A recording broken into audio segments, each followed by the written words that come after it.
잘못된 진단으로 4천 명의 피해가 3만 명으로 늘어나게 되었고 이스라엘 백성들은 귀한 법궤, 하나님의 궤, 언약궤를 빼앗기고야 말았습니다. 이제 이 언약궤를 빼앗은 블레셋 사람들의 반응을 봐야 되는데요. 이겼습니다. 고대의 전투는 신들과 신들 간의 전투, 이민족의 신과 저민족의 신의 전투라고 다들 그렇게 여겼거든요. 근데 다곤이 이겼습니다. 다곤은 반은 사람이요, 반은 물고기를 가리키는 그런 모양을 가진 이 곡물과 수학의 신이라고 일컬어집니다. 자기네들의 다곤이 이겼으니까 그 여호와의 상징으로 일컬어지는 그 궤를 파괴해야 되지 않겠습니까? 하나님께서 여호수아와 모세에게 명하신 바는 뭐예요?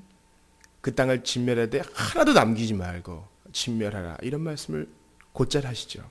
왜 그렇습니까? 죄의 잔재를 뿌리 뽑으시려는 것입니다. 그런데 블레셋 사람들은 그것을 없애지 않고 갖고 와가지고 다곤 신전 안에 두는 겁니다. 그 이유가 뭘까요? 첫 번째는 우리가 이겼다, 이 승리의 상징을 보여주기 위함입니다. 우리가 오늘 본문에 보면은 아스돗에 있는 다곤 신전에 지금 여호와의 궤가 옮겨와 있습니다. 다곤 신전은 우리가 이미 사사기에서도 보았습니다. 가사에 있는 다곤 신전에서 마지막으로 삼손이 힘을 써가지고 그가 살아있을 때 블레셋 사람들을 없앤 것보다 마지막에 그가 기둥을 밀어뜨려서 해치운 사람이 더 많았더라, 이렇게 기록이 돼 있죠. 그런데 이제 가사만큼 큰 도시인 아스돗에 있는 다곤 신전에 지금 여호와의 궤가 있습니다. 왜 있습니까? 우리가 이겼다. 사람들이 예배하러 올 때마다 그것을 보고 좀 자랑스러워 하려고. 우리 같으면 그렇게 못하겠죠. 그러나 이와 같은 일들이 이제 분열왕국 때에 남북 유다에 나타납니다. 하나님도 예배하고 외국에서 수입한 우상도 그 옆에 이렇게 두는 겁니다. 그러니까 블레셋을 닮아가는 거죠. 지금 블레셋은 그들이 정말 다곤만 섬겼으면 여호와의 궤를 없애야 마땅한데 자랑 좀 하고 뿌듯하게 여기려고 여호와의 궤를 갖다 놓습니다. 나중에 이스라엘 백성들이 이것을 따라하죠. 또한 그들은 어떻게 생각했냐면 우리가 여호와의 궤가 옛날 출애굽 때부터 뭔가 일을 일으켰고 큰 일을 가능케 했다는 것을 알고 있다. 한번 그 힘을 한번 이용해 보자, 흡수해 보자, 이런 나름대로의 생각을 갖고 있었습니다. 교회가 타락하면 이런 일이 벌어집니다. 그래, 성경 갖고는 조금 부족하지. 성경 갖고는 사람이 좀 안 변하지. 그래서 세상의 것들을 흡수하고 세상의 방법을 흡수하고 악한 영을 가진 것들을 흡수하고 이런 일들이 벌어집니다. 이 모든 것이 다 블레셋의 방법입니다. 오른편이냐 왼편이냐가 아니라 이것도 좋으면 쓰고 저것도 좋으면 쓰다가 휘말려 버리는 것이죠. 자, 이제 어떤 일이 벌어집니까? 3절에 보니까 그 다음날 아침에 보니까 다곤 신상이 여호와의 궤 앞에 엎드러져 있는 일이 벌어집니다. 분명히 밤에 엎드러졌을 것입니다. 마지막 출애굽 이전의 마지막 재앙은 밤에 일어났습니다. 그래서 먼저 난 첫 번째 새끼를 비롯해서 장자들이 다 그 밤에 죽지요. 이 밤에도 다곤 신상이 엎드러졌습니다. 밤에 여호와께서 일하신 것입니다. 마치 여호와 궤 앞에 이렇게 경배하듯 이렇게 엎드러져 있는 것이죠. 사람들은 졌습니다. 이스라엘 백성들은 졌어요. 근데 하나님은 지지 않으셨습니다. 이스라엘 백성들이 왜 졌습니까? 회개하지 않았고 하나님께서 정하신 예배를 폐하고 겸손히 마음을 찢지 않았기 때문에 졌습니다. 그러나 하나님은 나는 내 영광을 다른 자에게 주지 아니하리라. 하나님께서 이렇게 말씀하시는 것이죠. 교회 역사를 보면 사람이 졌던 것처럼 보일 때가 많이 있었습니다. 특별히 이게 서유럽의 중세 1000년의 시대를 한번 이렇게 돌아보면은 깨어있는 사람들도 많이 있었지만 깨어있지 못한 무지몽매한 사람들이 너무나 많이 있었습니다. 그래도 하나님은 지지 않으셨습니다. 왜냐하면 나라마다 민족마다 지도자들, 숨어서 일하는 지도자들을 세워주셨습니다. 교역자들은 타락했을지라도 물건 사고 파는 한 프랑스 상인들을 사용하셔서 오직 성경으로 돌아가게 하셨습니다. 이런 사람을 지난번에 왈도파라 그랬죠. 이 왈도라는 사람은 원래 장사하는 사람이었어요. 근데 성경을 보니까 교황이 얘기하는 것과 사제들이 얘기하는 것이 틀렸다는 것을 알게 되었습니다. 교황은 그들을 파문하고 그들을 보는 짓이 너희 마음대로 처리해도 좋다 이렇게 명령을 내렸으나 그들은 믿음을 거부하지 않았습니다. 교황의 황제들이 와서 이 프랑스 계곡에 숨어 살던 이들을 막 해치울 때 아이를 낳으면서 처형당하는 사람들도 있었습니다. 믿음을 포기하지 않았죠. 사람은 실패했을지라도 하나님은 절대 실패하지 않으셨습니다. 자, 다곤의 사제들이 쓰러진 다곤을 이렇게 세웠습니다. 그러나 두 번째 날에 또 일이 일어나죠. 4절을 보니까 이번에는 엎드러졌을 뿐만 아니라 머리와 손목도 끊어졌다 그랬어요. 끊어졌다는 말보다는 잘렸다라는 말이 더 가까운 좋은 번역입니다. 잘렸다. 먼저 머리가 잘렸다는 겁니다. 생각과 사고할 수 있는 이 머리가 끊겨졌다는 것은 치명타죠. 이제 이 이후에 이제 다윗이 등장하면서 무슨 일이 벌어집니까? 마치 머리 잘린 큰 다곤 신상이 다윗으로부터 머리 잘린 골리앗 생각나지 않습니까? 그렇게 추레해진 거예요. 손목도 잘렸습니다. 무슨 일도 할 수 없어요. 무슨 일도 할 수 없어요. 몸뚱이만 남았습니다. 여호와의 궤 앞에서. 하나님은 실패하지 않으셨습니다. 때때로 우리가 주님의 일을 순종해 나가는 과정에서 우리 자신이 부족했고 환경도 따라주지 않아서 실패한 것처럼 보일 때가 참 많이 있습니다. 예를 들면 이런 것입니다. 우리가 알고 있는 이 침례교는 개신교 교단으로 보면은 전 세계에서 개신교 교단으로 볼 때는 제일 큰 교단이에요. 침례교는 이제 교회 역사상 제세례파라고 불립니다. 왜 그런지 아시냐? 왜 그러냐면은 유아 세례를 인정하지 않거든요. 그것은 이단적은 아닙니다. 견해가 좀 다르고 지식에 있어서 이해 수준이 좀 다른 것이지 잘못된 것은 아닙니다. 그런데 중세시대, 특별히 16세기, 17세기 때는 어떻게 유아세례를 인정하지 않느냐. 이것 때문에 그래 너네들 성인들이 또 다시 세례 받는구나. 너네들이 그렇게 좋아하는 물로 가라. 그래서 두 손 두 발을 꽁꽁 묶어놓고 물에 다뉴브강에 그렇게 수장을 많이 시켰습니다. 이단적인 사설을 갖고 있는 것이 아니고 주님을 향한 순전한 믿음. 그러니까 이런 것을 본 겁니다. 어릴 때 세례를 받았기 때문에 난 세례 받았네, 나는 구원받았네 하면서 개차반으로 사는 인간들이 너무 많았기 때문에 오직 진실하게 자기의 의지로 믿음을 고백하는 어른들만 세례를 받아야 된다. 이런 강인한 의지의 표현이 죽임의 대상이 된 것이에요. 말도 안 되는 것이죠. 사람들의 판단은 잘못돼서 제세례파들을 잡아다가 물에 던질 수는 있었어요. 그러나 21세기를 보십시오. 전 세계 개신교 교단의 가장 큰 교단이 침례교예요. 그리고 침례교는 대부분 칼빈주의를 믿습니다. 이것은 거의 이해할 수 없는 현상이에요. 100년, 아니 50년 안에 이런 일들이 벌어졌어요. 사람은 실패했을지라도 하나님은 실패하지 않으셔요.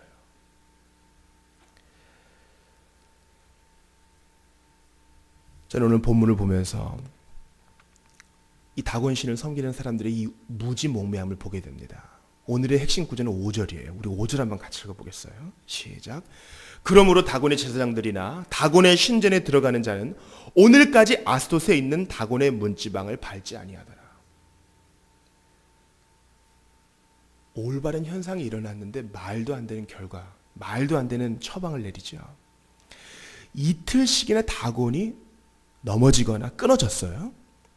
그러면 결론을 내려야 돼요. 다곤이 힘이 없거나 아니면 가짜인가 보다. 누구 앞에서? 여호와 앞에서. 그렇게 결론을 내려 정상적인 사람 아니겠어요? 그런데 그 다곤의 신상이 문지방에 막 굴러다니는 거 보니까 다곤의 손과 발이 끊어지고 목이 돌아다니는 그 문턱을 밟으면 안 되겠다. 이거는 다곤님의 손과 발이 끊어진 곳이니까. 잘못된 처방을 내는 거예요. 말이 안 되는 거죠. 이성적인 사람이면 곰곰이 상식적으로만 생각해 봐도 이건 아니잖아요. 다곤 씨는. 이틀이나 이런 일이 일어난 것은 우연일까? 한 번이면 우연일 수 있겠는데 두 번 이상 이런 일이 벌어졌으면 이성적이고 합리적인 판단을 내려야 되지 않습니까? 여호수아가 얘기하잖아요. 너네 오늘 누구를 섬길지 분명히 결정해라.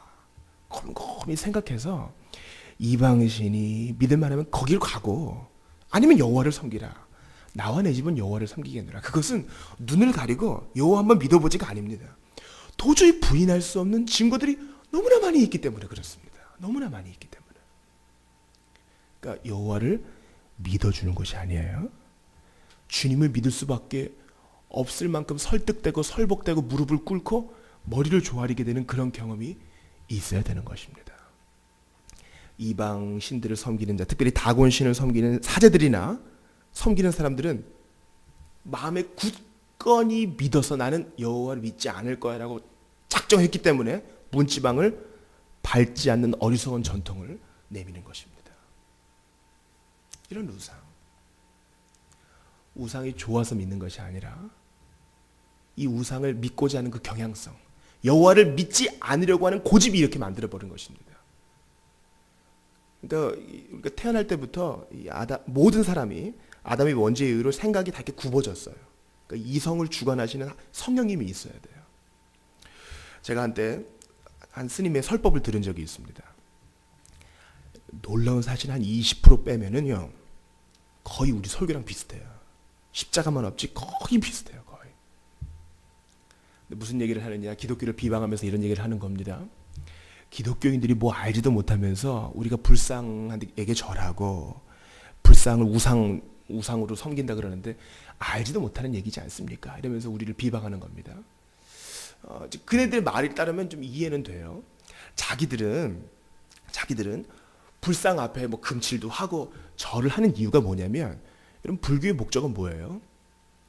그 해탈의 경지에 일어나서 이 해탈의 경지에 들어가는 거, 그 위대한 자연과 합일에 이르는 거, 자기를 벗어나는 거에 목적이 있는 거예요. 그런데 아주 위대한 고승들은 어떻습니까?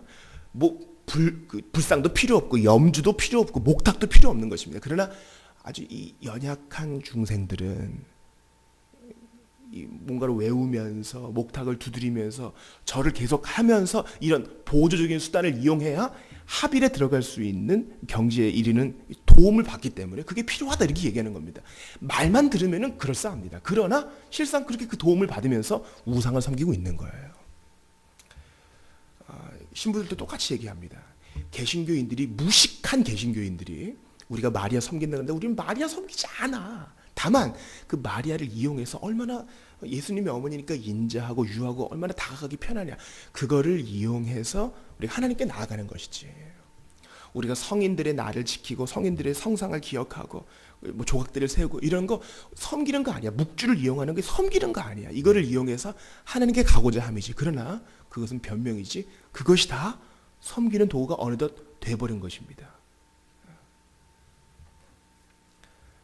그리고 우리가 익히 하는 모든 상식들을 다 벗어버리고 무시해버리고 하나님을 믿지 않기로 작정하는 것이죠. 여러분, 그런 면에서 우리 한글을 만든 세종대왕이 했던 중요한 그 업적 중에 하나는, 예전에 왕족들이 죽으면은 왕의 무덤 옆에 반드시 절을 하나씩 지어야 됐습니다. 세종대왕 이전엔 다 그랬습니다. 세종대왕이 이것은 국가 경제의 낭비다. 그래서 그것을 금지시켰습니다. 이성적인 판단만 있는 사람도 폐해를 알 수 있는데 다곤 신전의 제사장들은 이성적인 판단을 하지 못했다는 것입니다. 여호와의 궤 앞에 다곤이 무너졌으면 이거 아닌가 보다 해야죠. 공산주의가 무너졌으면 무신론은 아닌가 보다 생각해야 되는데 끝까지 믿는 것입니다.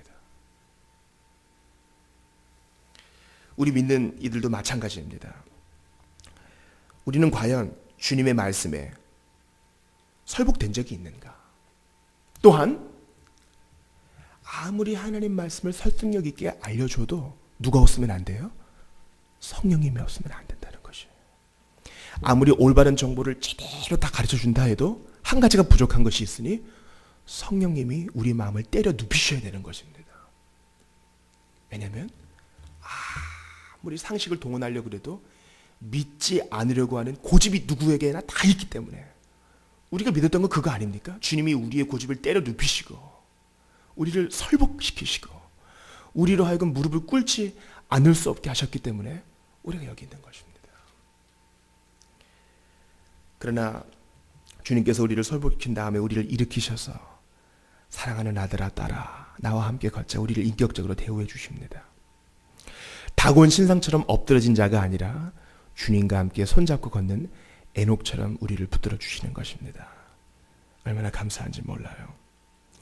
우리는 문턱에 나동그라져서 여기저기 발에 차이는 다곤 신상이 아니라 살아 역사하시는 하나님을 믿습니다.